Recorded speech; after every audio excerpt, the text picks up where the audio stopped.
Any regrets? Do you have any regrets? What's this? I said, do you have any regrets about your relationship with Epstein? You decide. What's that? You decide. You want me to decide? While you're holding that still, mentally have the idea it's moving back and forth. Mentally have the idea that it's moving. Okay? Don't worry, it'll start moving, and it'll start moving wider and wider. See, it's already doing that. Just mentally have the idea. It's going to start making circles. There you are. See? Circles. Now bigger and bigger circles. There you are. Oh my heavens. It is called the Big Bang. First of all, it was neither big nor did it bang.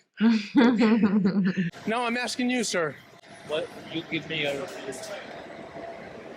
Look, what, You have a right to your opinion. look, I'm asking you. I'm asking you, sir. Asking.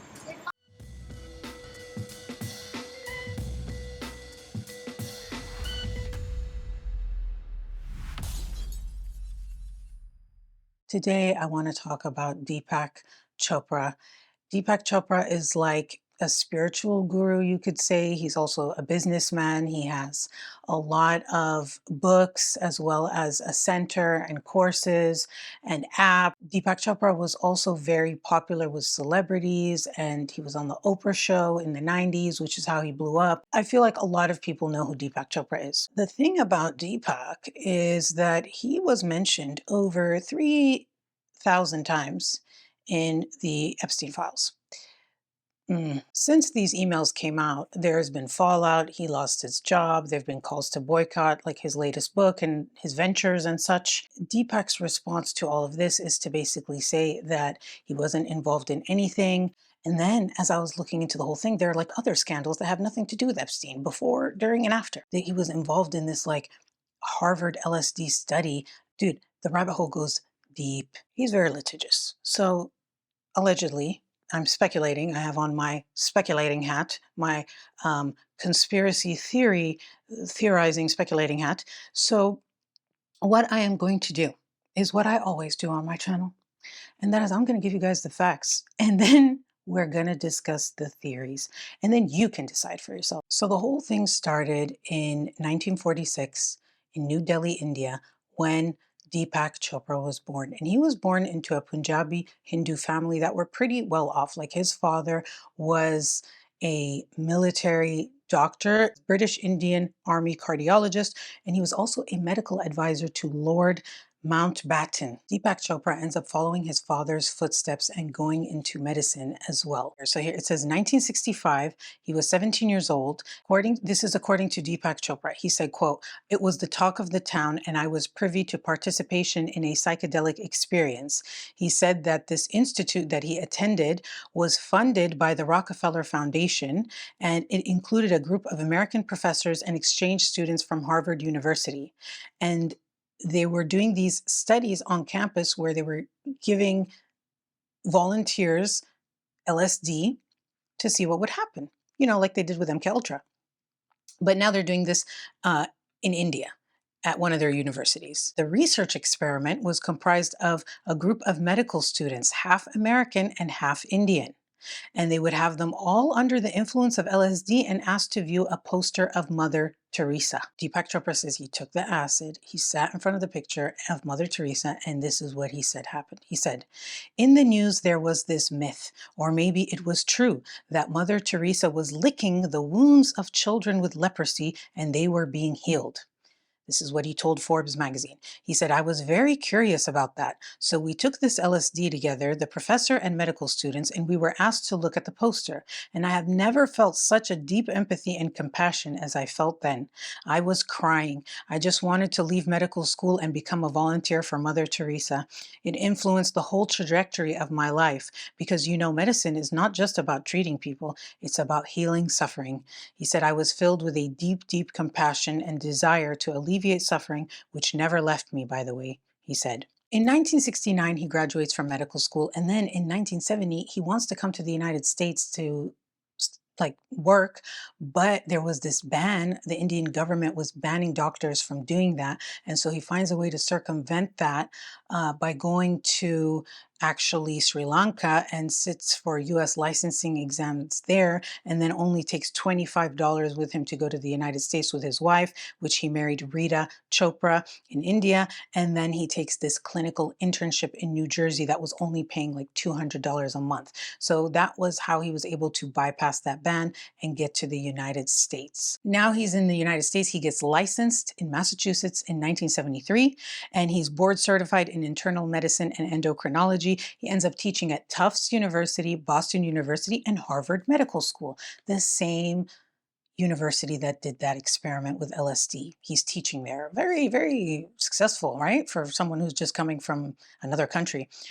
Okay, so now it's the 80s. So he's been in the United States for a decade, and he is now the chief of staff at New England Memorial Hospital. And this is where he starts talking about how he became addicted to caffeine and stimulants, and that he was like also a heavy smoker, and he had these grueling 36-hour shifts, and he was angry and crazy. And then later on, his son will expose him as being kind of like an alcoholic and abusive. But he was like, I was just, living this toxic lifestyle, and I healed and cured all of that and stopped doing any of those things by using transcendental meditation, or TM. The creator of transcendental meditation is this guy called Maharishi Mahesh Yogi, and he was very popular with like the celebrities of the time. And when all the Beatles and all these people were like into the Eastern philosophies and religions, and they were doing that, and they all had like a guru and a person they were learning from, that whole thing, he was one of those people. I want to read you a declassified CIA document from 1983, which is right around the time that this was going on. And I'm not going to read the entire thing because it's very long. This is dated June 9th, 1983. And it's Department of the Army, U.S. Army Operational Group, U.S. Army Intelligence and Security Command, Fort George, Meade, Maryland, whatever the zip code. The subject is analysis and assessment of gateway process. Number 1, you tasked me to provide an assessment of the gateway experience in terms of its mechanics and ultimate practicality. As I set out to fulfill that tasking, it became clear that in order to assess the validity and practicality of the process, I needed to do enough supporting research and analysis to fully understand how and why the process works. Frankly, sir, that proved to be an extremely involved and difficult business. Initially, based on conversations with a physician who took the gateway training with me, I had recourse to the biomedical models developed by Itzhak Bentov to obtain information concerning the physical aspects of the process. Then I found it necessary to delve into various sources for information concerning quantum mechanics in order to be able to describe the nature and functioning of human consciousness. I had to construct a scientifically valid and model. Okay, I will let you guys read the rest of that. You can go continue because it talks a little bit more about like the stigma of occult and how they had to like integrate sort of like the left brain and the right brain. I'll scroll through this document and you can screenshot and read because it's pretty interesting. There's so many different rabbit holes here. So there's like hypnosis, but I want to go here, transcendental meditation, which is what Deepak Chopra was doing. It says, on the other hand, transcendental meditation works in a distinctly different fashion from hypnosis. In this technique, intense and protracted single-minded concentration on the process of drawing energy up the spinal cord ultimately results in what appears to be creation of acoustical standing waves in the cerebral ventricles, which are then conducted to the gray matter in the cerebral cortex on the right side of the brain. And then there's some diagrams here, which you can look at, the homunculus and such. And then it says, as a result, according to Bentov, these waves will stimulate and eventually polarize the cortex in such a way that it will tend to conduct a signal along the homunculus, starting from the toes and on up. Again, you can read these, very interesting stuff. But for the purposes of this video, sorry if you hear my dogs barking, they're stomping upstairs.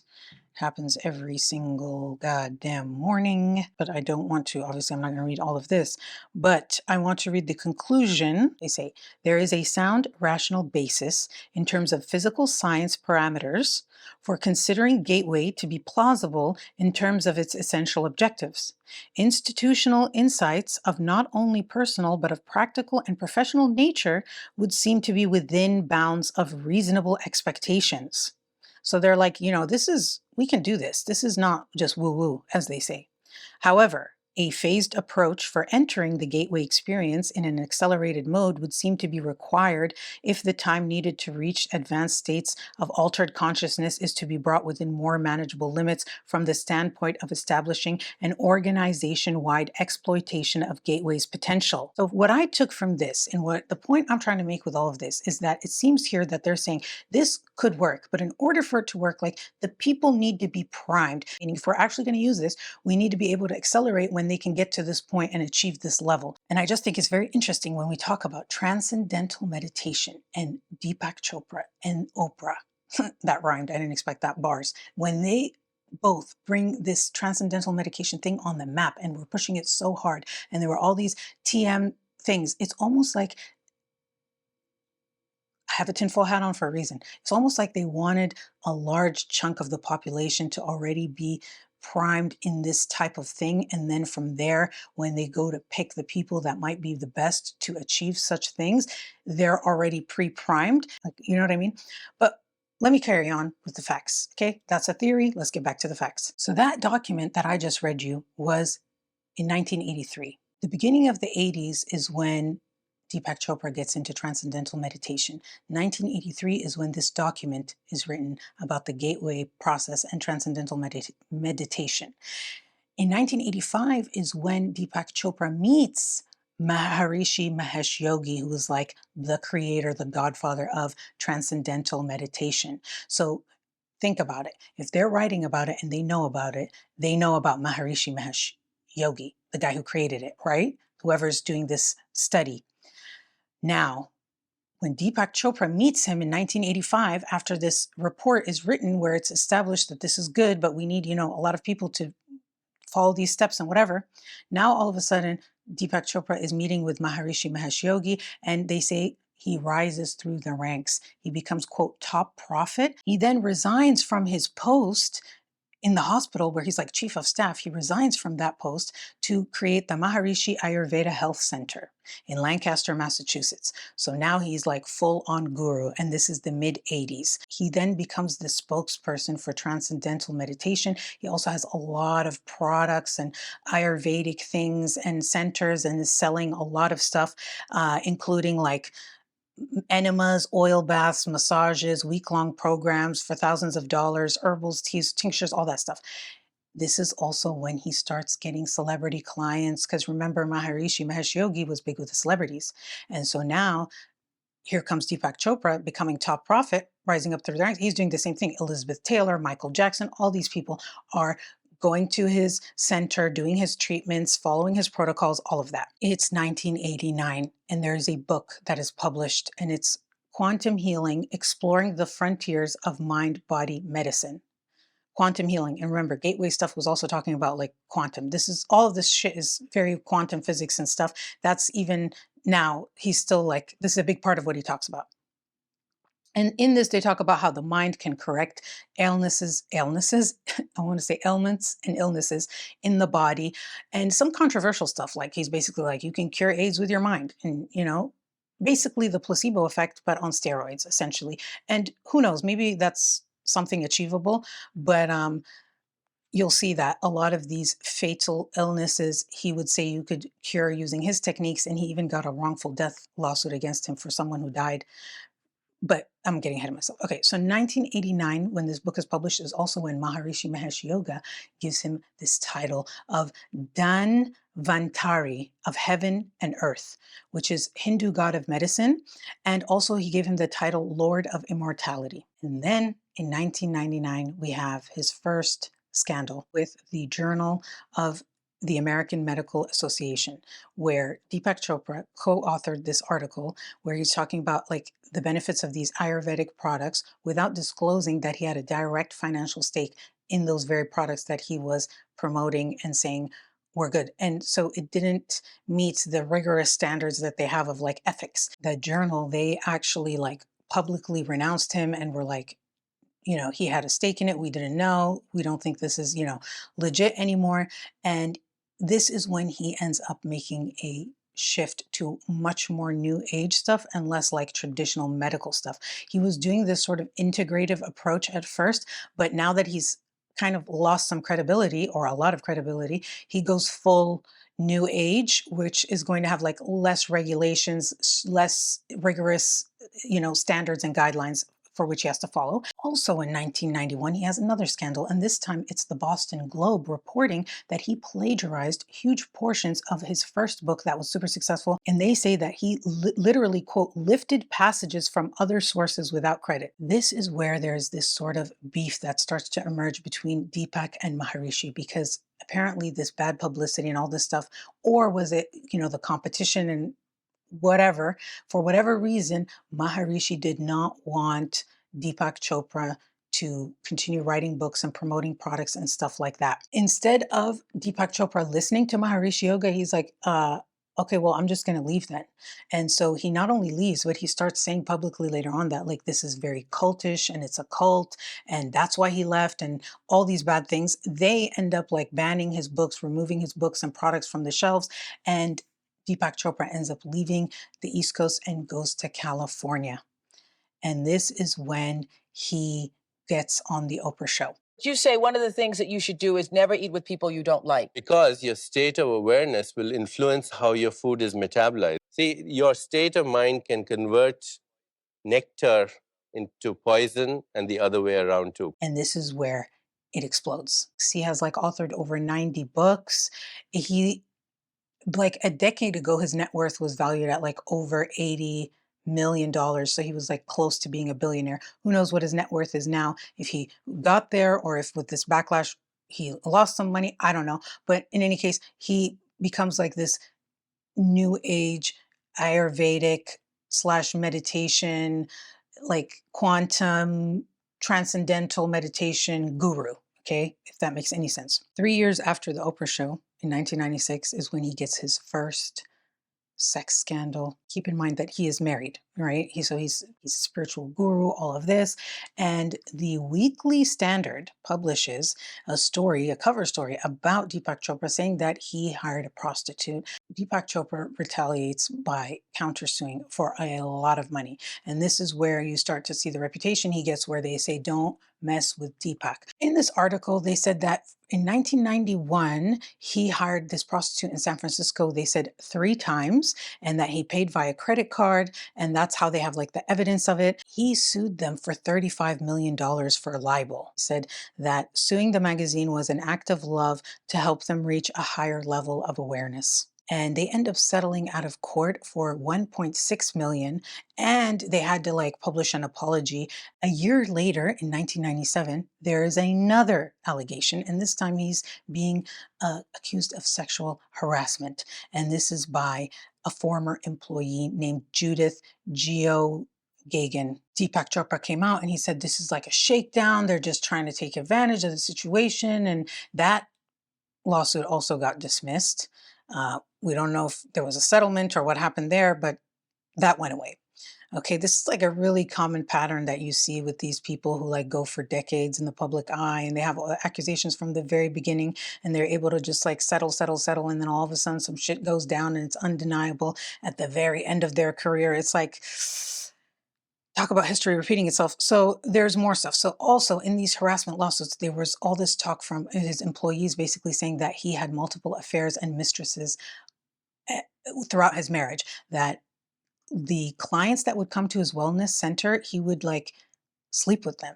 And they were like a lot of times in emotionally vulnerable states when they came to him, and he would have these connections with them, sleep with them, and then they would kind of become obsessed with him and call all the time and get mad. And that his employees at these wellness centers had to constantly field calls from angry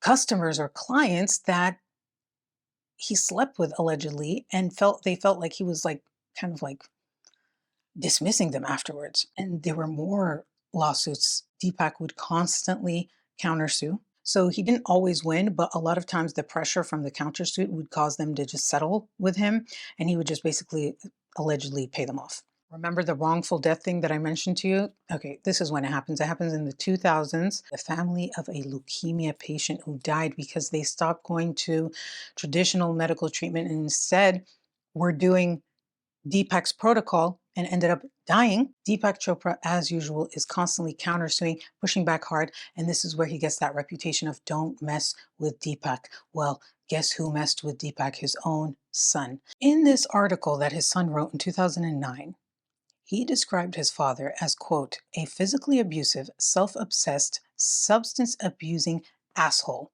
saying that this was during his residency in the 70s, before he got into transcendental meditation, when he was like doing the stimulants and the smoking and the coffee and all that. His son talked about this meltdown that happened where he, quote, emptied his briefcase over a prestigious fellowship supervisor's head in a rage and then went drinking, and that his wife was pregnant at the time, and she ends up getting a call where they say to her, your husband has ruined his life. Imagine how stressful that is. And the thing is, he was talking about his dad before he got into transcendental meditation. And the thing with Deepak Chopra is like he embraced that, or he owned that.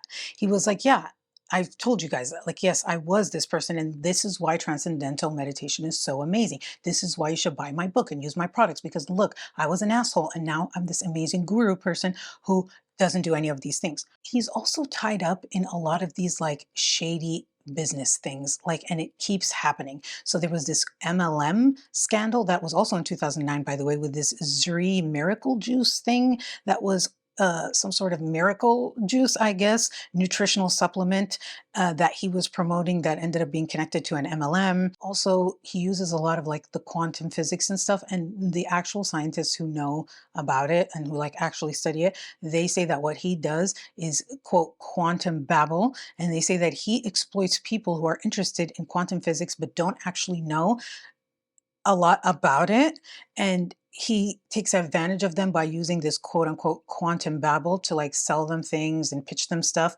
and they just trust him when really the people who know what they're talking about are like, he doesn't know what the fuck he's talking about, allegedly. Now it's 2016, and 2016 is the first documented contact that we have between Deepak Chopra and Jeffrey Epstein. It appears as though they had a meeting, and then after that meeting, they started contacting via email and text message. In 2008 is when Jeffrey Epstein was convicted of the charge is insane. Okay, let's not forget that his charge was soliciting prostitution from a minor. Okay, like a child pimp, convictedly, right?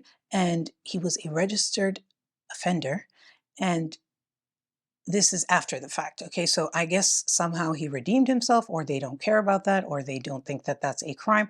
You decide. But the point is, that's where this goes on the timeline. Based off of these emails, it appears as though they met 12 times in person at least between 2016 and 2019. And then there are tons and tons and tons of emails between them. July 2016, we have our first meeting. It appears as though they met for the first time July 2016 at Epstein's home in New York. Jeffrey invites him to the island and to the ranch, and then Deepak says, I will take you up on your offers regarding visiting one of your places. When are you there? I can also do 12 noon or any other time tomorrow. By the way, do you know Marla Maples? Anything we share is between us. I share nothing with anyone but trust you. And Epstein says, 2 p.m. fine, yes. In fact, when she told Donald she was pregnant, I lost a $10,000 bet with him and sent him a truck of baby food in payment. But I have not spoken to her in many years since then. She can tell you the story of her friend who was caught having sex with her shoes. Yes, shoes. And this is Marla Maples, by the way. Marla Maples is one of Donald Trump's ex-wives, by the way. And Deepak responds, let's connect 2 p.m. FaceTime is easier as I will be out. I've known Marla since those days, having lunch with her. She seems very troubled right now. Sex with shoes? You mean shoes on? And then Epstein responds, no, I mean her friend was stealing her high heels, cutting the backs of the shoes open, and effing the shoe. It's a funny story. And then Deepak Chopra responds, fascinating. Deepak responds, fascinating, exclamation point. And then Epstein responds with a link to a news article in the Chicago Tribune with the thing says pairs of Maples shoes, Marla Maples, Trump Park. And I looked it up, like this link is broken, but when I searched like Chicago Tribune, Marla Maples, Trump shoes, like whatever these keywords were, I found a few articles at the time. Apparently there was like some weird guy who was like obsessed with her and like had a fetish and was like, you know, doing stuff with her shoes. Okay. So that was July 2016. Now it's August 2016. And this is the first time there is something here referenced that I want you to pay attention to, which is the tiger and this code that they're using for this tiger, that this tiger is hungry, this tiger, take it for a ride, and all this weird shit about a tiger. So on Friday, August 5th at 2:26 a.m., Deepak Chopra forwards this email chain to Epstein, and it starts with this two heart emoji, and he says he comes around nastily. Deepak Chopra says, Jack, we're all fictional characters in a cosmic dream, not even a sneeze or fart in cosmic time. Time itself is an illusion. So this is what he sends to Epstein, saying he comes around nastily. And then Epstein responds and he says, I did like the fart in cosmic time. It appears we know the same woman. Smiley face emoji. Well, parentheses, colon, whatever. FYI, my consciousness guys are bringing around an empath called Paul Selig at noon. I'm going to push the woo envelope. And then Deepak says, okay, smiley face. And then Epstein here says, what do you enjoy the most now? What type of experience? New people, learning, quiet. You and I are able to put together quite an extensive catalog of disappointments. We have another 20 years to play actively. How do you think about it? The tiger restricts some choices, but carries you to places unknown to most. Okay? The tiger. So then Deepak responds and he says, I don't know. The tiger is bringing me to places I had abandoned. It looks like the MGH/Harvard Chopra Mind Brain Institute will actually happen, which means riding the tiger even more. I've wanted validation from scientists. Some is happening and some will remain ever skeptical and condescending. Suddenly, it does not feel important. What do I enjoy more? What do I enjoy most? I don't know what I can really say. My biological needs are met occasionally, but that too, it seems, I've been there, done that. I have 3 more books to write, and then we'll be done with that as well. I'll be going for a 1-week silence at the end of this month with a small group, maybe some more clarity then. I do enjoy the company of younger, intellectually sharp, and self-aware women, and love to engage with them to inspire and stimulate them. 2 heart emoji.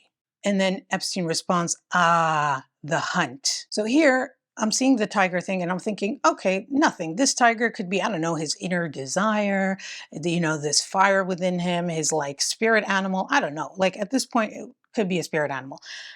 Just wait. We're going to talk more tiger stuff. So I'm going to jump the timeline of these emails a little bit for the tiger stuff so that we can put all the tiger emails together in context. I think that's important to see a pattern. And then once we're done with all the tiger stuff, we'll go back to chronologically. Okay, so bear with me. This is from October 1st, 2016, 5:24 a.m. from Jeffrey Epstein to Deepak Chopra, saying, I might be flying tomorrow. Lets you know later. Hope the tiger is allowing you to rest. Okay.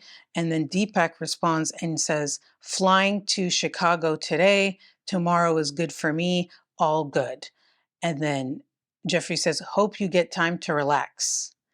And then Deepak responds and he says, right now, extreme discipline. Relaxed in Chicago with students for a few days. The tiger riding continues. Tiger is tamed for now. Hope to see you soon. XOO. This is from March 8th, 2017, from Jeffrey Epstein to Deepak, saying, my friend described his version of riding the tiger. He said it was like having sex with a bear. You can only stop when the bear stops. And then Deepak Chopra responds and says, even worse, especially when it's not hard anymore. I will die riding the tiger. This is where I was like, wait a minute. Is tiger like code for like sexual desire or the penis or whatever the fuck, like, you know what I mean? Because it's like, think about it. Okay. So describes riding the tiger. Riding the tiger. Okay, let's say it's, the penis, if you will. Um, it was like having sex with a bear. You can only stop when the bear stops. His version of riding the tiger. And this is even worse, especially when it's not hard anymore. So if he can only stop when the bear stops, but he's not hard anymore, but he said, I will die riding the target. It seems to me like their appetite and their physical capabilities don't match. Maybe their like stamina can't handle it. I don't know. Okay. I don't know. Now we have another reference to the tiger. This one is the tiger is hungry. This is March 30th, 2017. Jeffrey Epstein to Deepak Chopra saying, I'm in Paris. You should be here. Deepak Chopra responds, the tiger is hungry. According to Deepak, Deepak says that this tiger was spiritual shorthand, like a metaphor for the human ego. So the human ego is hungry. When the human ego is not hard anymore, and you will die riding the human ego.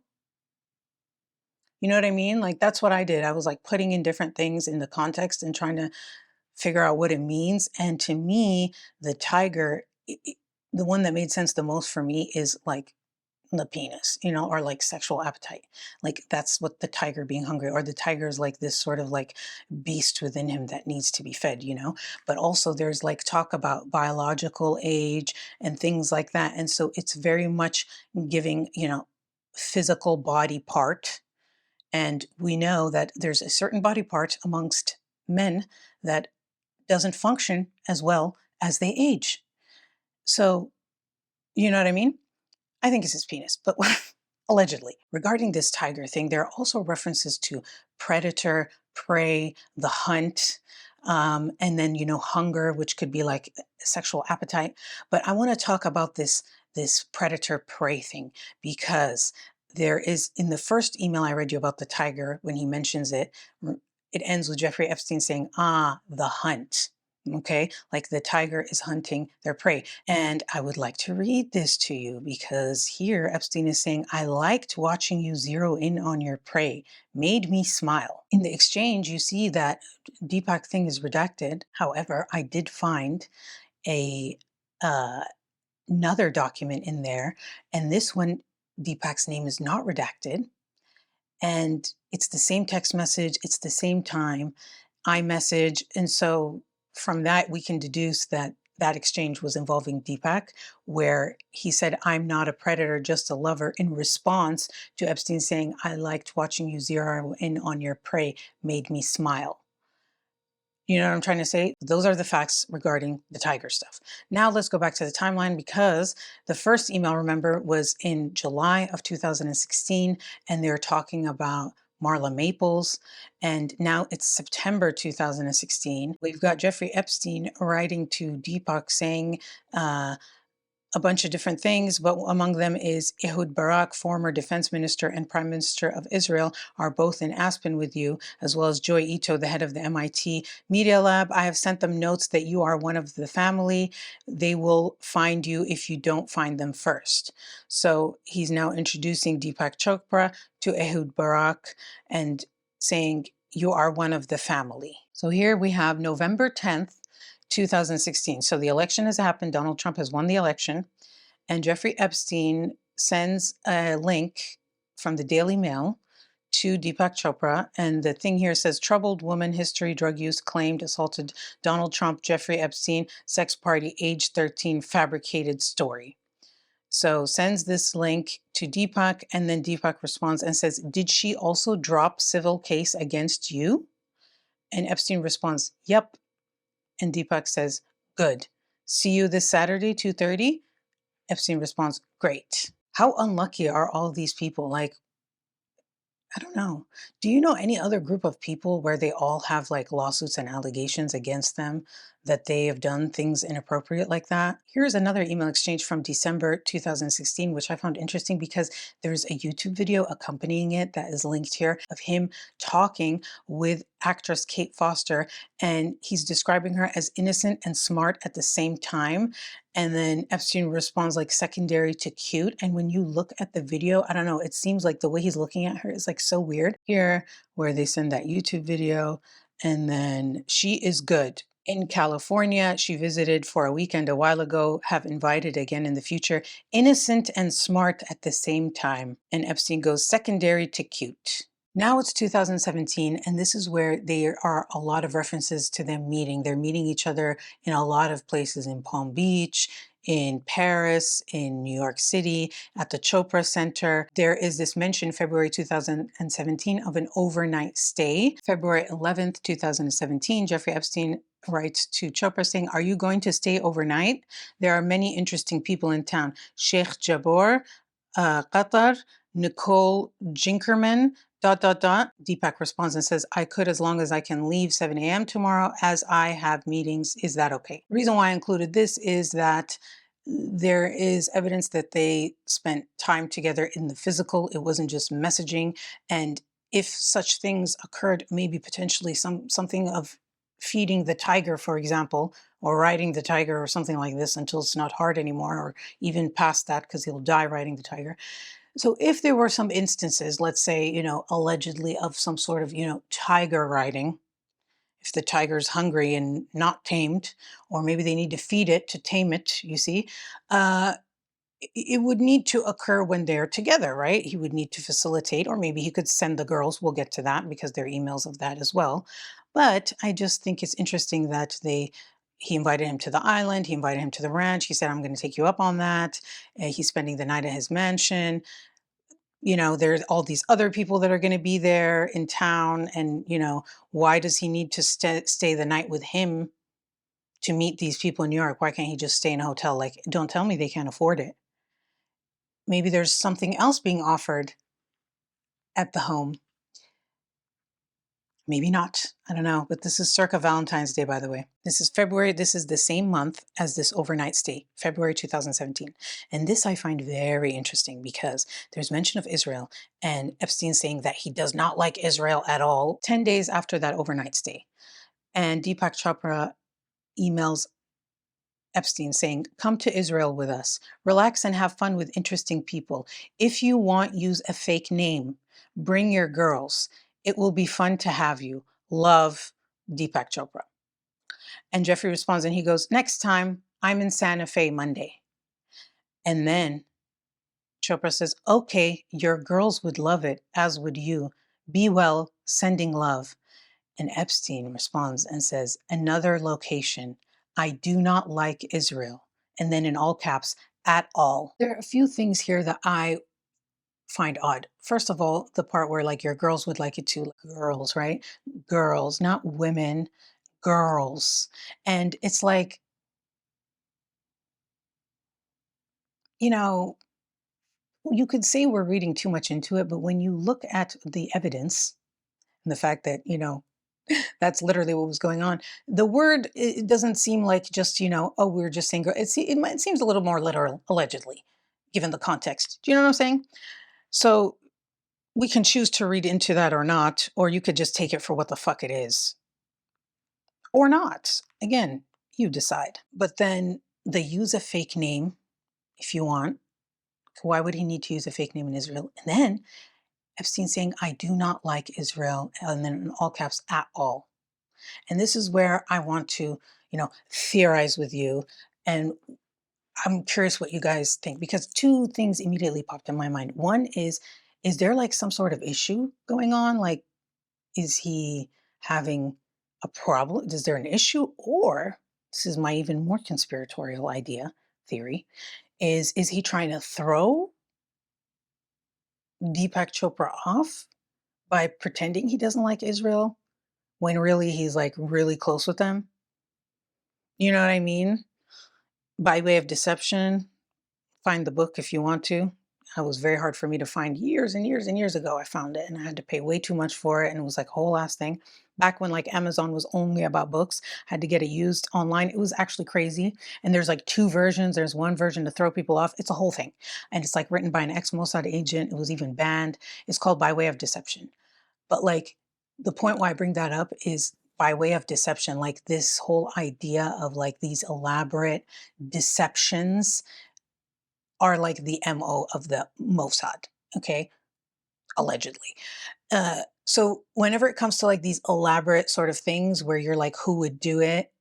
You know, they would do it. Like, okay, have we not learned that enough from all the shit I've talked about? Also, I recently saw that the interrogation tapes of Netanyahu uh, were released. And this was not recent, like this was years ago when he was like under investigation for stuff. And one of the things that came out in that tape, he asked Qatar to like fund Hamas so that the two-state solution would seem less of a plausible option because we don't negotiate with terrorist type of vibes. We can't have a two-state solution because these people are terrorists was the idea. And so they funded, they asked Qatar to fund them. And then Qatar apparently, I found very interesting, wanted to have it in writing because they didn't trust him, but they did that.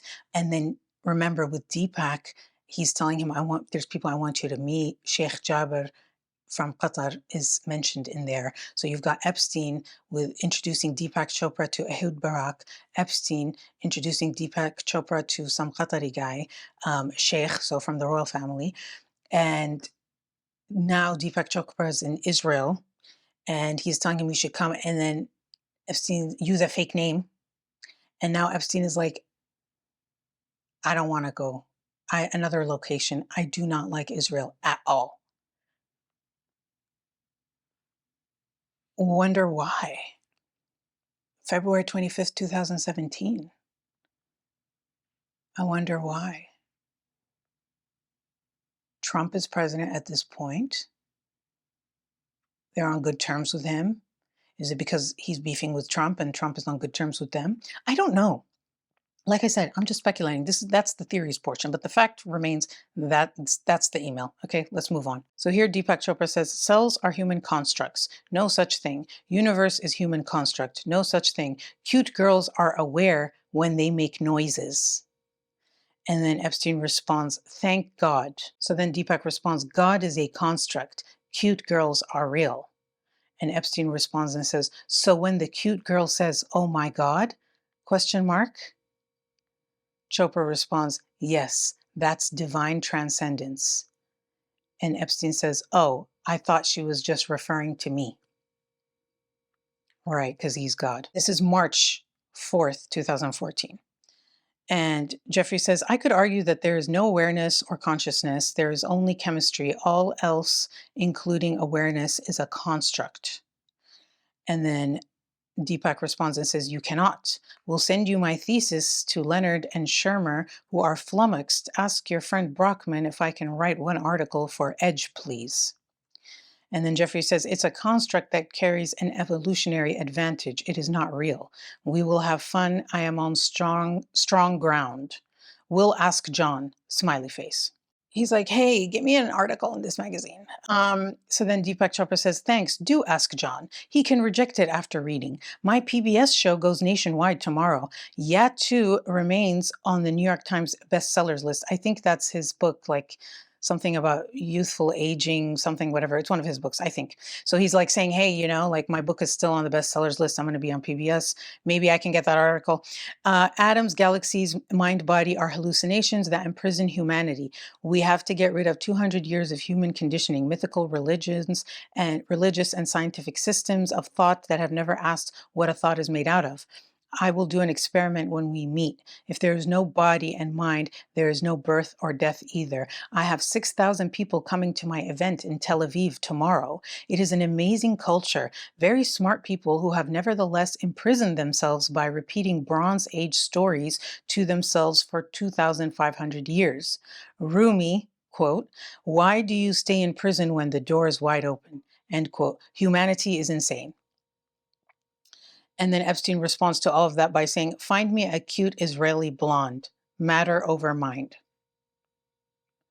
And then Deepak responds and says, I can. Warning, they are militant, aggressive, and very sexy. Listen, they don't discriminate because we go from the Israeli blonde to the Saudi princess right after that. April 26, 2017, Deepak Chopra to Epstein saying, still in Chile, then Mike Milken conference, then Saudi Arabia, New York City midway, miss our conversations, Chileans, beautiful.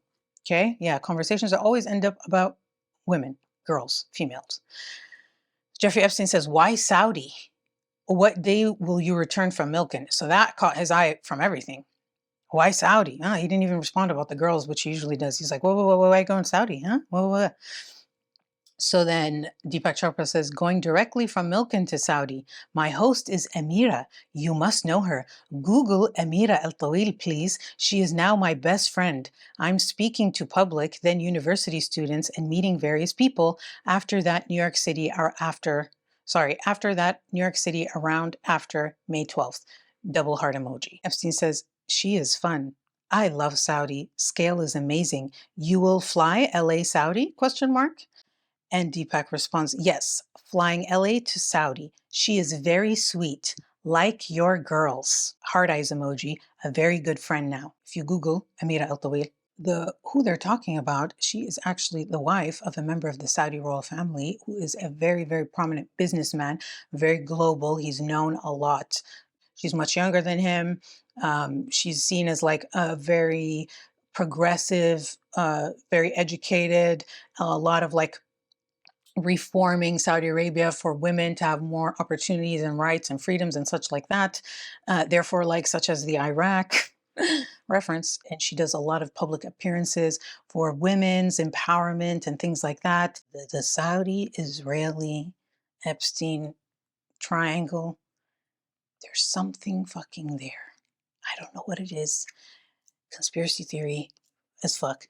I don't know what it is, but there's something there. Another video I did on my Patreon was talking about whether Epstein was a double agent and if he was playing them against each other, and like the CIA and the Mossad. And you know, because he's such like a fixer and connected with everyone and like doing very self-serving, like I don't know. It's making me wonder if like there really was beef with Israel or not. If like he's very connected with Saudi, like is he playing them against you? I don't fucking know. Now it's November 2017. And here we have more mention of girls, okay? So you've got Jeffrey Epstein emailing Deepak Chopra saying, how was the Rockefeller experience? Where are you next week? And Deepak says, it was extraordinary. I came to know death. It has not left me. I sat later for 10 hours in stillness, presence with no constructs, no stories. I have no conflict, no quarrels, no judgment, no clinging, no desire to prove, convince, cajole, or seduce. I have no conflict. I know that I is modifying itself endlessly as experience. The fullness of experience can only be known by letting go of it. I am in Dan Diego, I'm sure he meant to say San Diego, then DC on Monday, New York, mostly New York, DC, and Jan record PBS in Boston, December 3rd, blah, blah, blah. Okay, these are all the dates.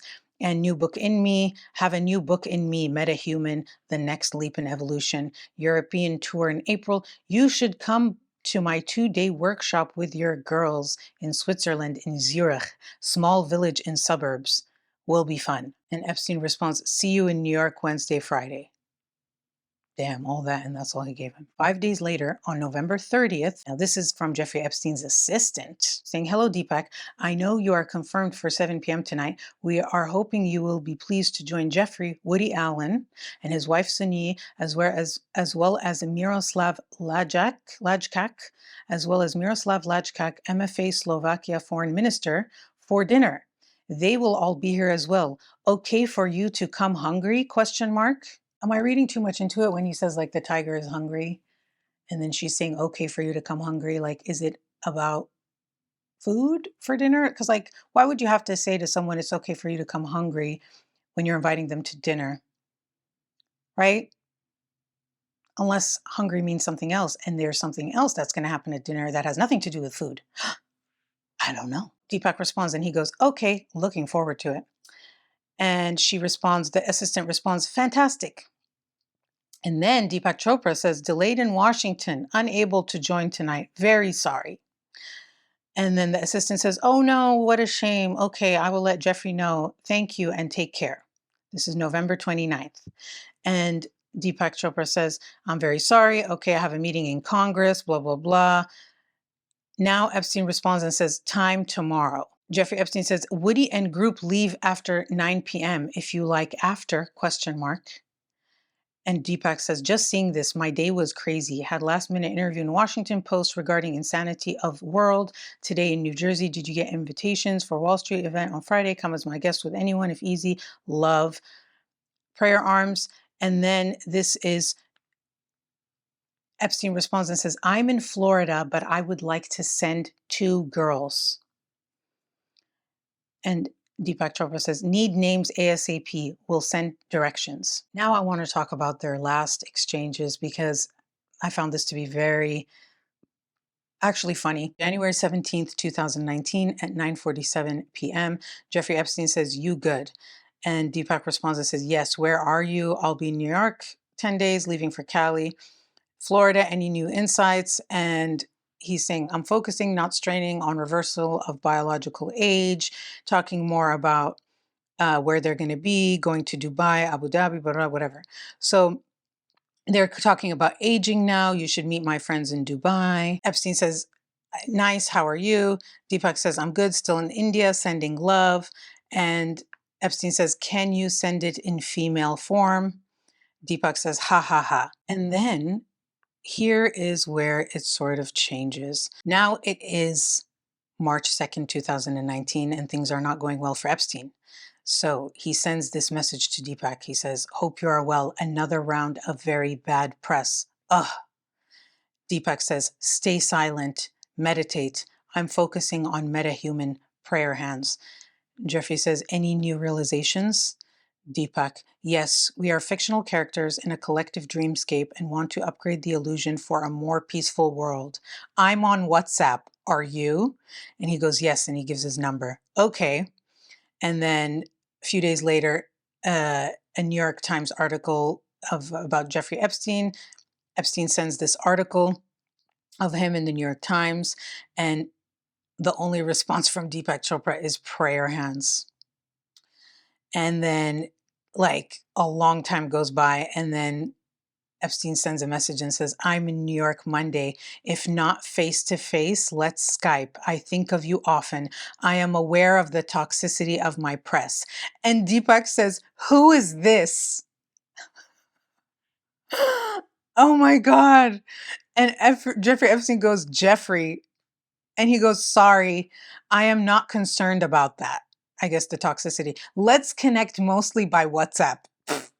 I think we should meditate together. How long are you in New York? I'm doing events soon in Orlando and Palm Beach very soon. I'm LA at a Brian conference right now. And he says, I'm in tonight and tomorrow, leave for Europe on Tuesday, when Palm Beach. And they don't message anymore, which means they probably move to WhatsApp. Who is this? Like, what was that, a new number? It's the same thread, so it wouldn't be a new number, would it? No, it wouldn't. Okay, so this is my theory, okay, about the who is this. Let me tell you what I think. You tell me if I'm crazy. Because it's the same text thread, which means it's the same number. If you texted him from another number, it wouldn't be in the same text thread. So it's the same number. Now, maybe he deleted the text message, and therefore when the text came in, maybe he didn't see, I don't know if like the whole history of their communications come in, but if he deleted the text message and deleted the number from his phone, so all his messages with Jeffrey and Jeffrey as a contact, and then all of a sudden, all he gets is this article about Jeffrey Epstein from a number that he doesn't know. That's why he said, who is this? My theory is he deleted the number, he deleted the text messages, and he tried to pretend like he didn't fucking know this guy at all. And then now that he's messaging, he's like, who is this? And then he's like, Jeffrey. And he's like, sorry, I'm not concerned about that. Let's connect mostly by WhatsApp. Another thing I noticed while looking at this is there were not any red receipts. But then over here, okay, now there are red receipts, where Jeffrey has red receipts turned on because it's showing that he read Deepak's message. Interesting. But yeah, so that's where their contact pretty much dies after that. In addition to this type of contact, there were also financial ties between Deepak Chopra and Jeffrey Epstein in regards to donations. Okay, first of all, you have a direct donation, $50,000 check that's in the files from Jeffrey Epstein's charity, Gratitude America, directly to the Chopra Foundation. Then there's also this other exchange about some study to study telepathy with autistic savants who have telepathic abilities. Payment of $25,000 is made from Jeffrey Epstein to the University of California, San Diego Center for Brain and Cognition for this study. It's apparently a seed donation to the UC Board of Regents. And they also work together on this app, the GU app. After Jeffrey Epstein is arrested and he dies, and before the emails are released where we know about Deepak Chopra's connections with him, Deepak Chopra is basically doing more of the same, in the sense that there are people who are alleging he's still taking advantage of them. Like this woman said in 2021, she was a vulnerable young woman at his center retreat, and they had like what she said, a father-daughter relationship. And then she says it made advances towards her sexually and initiated a relationship with her, which she did get into with him. And it got really crazy and the lines were blurred. That was it until the end of 2025 when the emails were released. And that's when we started to have rumblings of people, I guess, searching for his name and finding out about him. And this is also when he came up with this AI called Digital Deepak. And basically, it's an AI version of Deepak Chopra. And it is you pay for it, and it's basically trained on his books, the over 90 books that he has, as well as like spiritual advice that he's given. What was funny about it was they say that really he created it as a way to address the allegations, because when people would get that AI and then ask it about its connections with Epstein or whatever, they said, quote, it gave word salad responses about personal journeys, inner awareness, effectively automating the guru's own defense strategy. So by February 2026, though, the files were released. People found out the extent of their connections, and there was this fallout that happened where he got fired from his job. He had a job with the University of San Diego. They fired him. There were collaborations he was working on with people who didn't want anything to do with him. And then there was this allegation made by Sevda Rubens. And she said that when she was 16 years old, she attended a meditation event that was hosted by Deepak Chopra in Europe. And she said that Chopra gave her his private number, insisted they meet late at night, and that she refused the request and described his behavior as predatory and alarming. To be clear, he has not been charged with anything. And yes, he lost his job, but he still has his center and is active even on YouTube. I saw some things, and it's still going on. And some people still support him, some people don't. So, as I said, it's up to you to decide if this was, as he said, just, poor word choicing, poor judgment.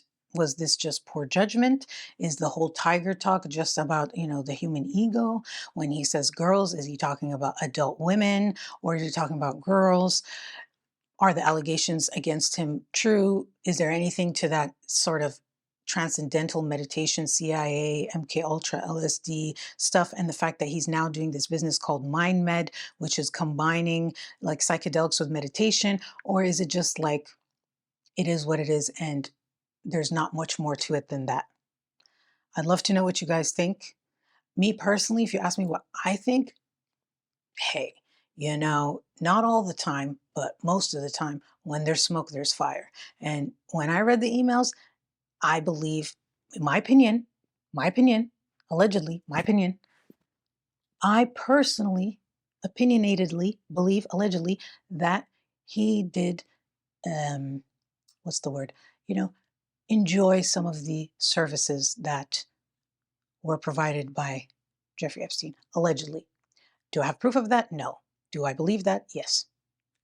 Am I allowed to believe what I'm allowed to believe? Yes. I'm not making any claims, though. Don't mess with Deepak. They say, well, don't mess with Noor, bitch, either, too. Listen, I ain't a fucking little scared little bitch. But also, it's just my opinion. So, yeah, so that's what I think. And I would love to know what you guys think. Thank you so much for watching, and I'll see you guys in my next one. Bye.